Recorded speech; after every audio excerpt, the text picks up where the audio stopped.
Patay ang isang lalaki matapos umunong barilin ng mag-amang tulak ng droga sa Tondo, Maynila.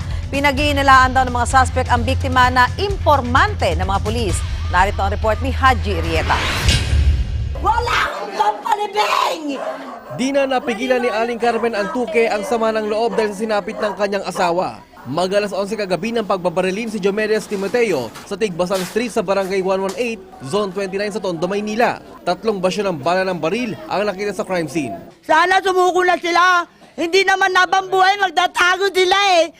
Ang pinag-inala ang nasa likod ng pamamaril, ang mag-amang Samson Dongon Sr. at Jr. na kilala raw mga tulak ng ilegal na droga sa lugar. Ayon sa anak ng biktima, nag-ugot ang galit ng mag-ama dahil napagkamala ng tatay niyang dating pedicab driver na impormante ng mga pulis. Nakyat po kasi sila minsan dyan. Tatay ko po ang pinagbintangan nila na nagpahuli.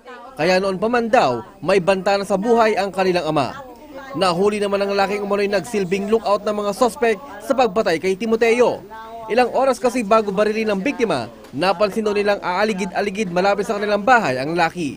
Isang manhunt operation ang agad na sinagawa ng mga pulis para mahanap ang mag-amang suspect.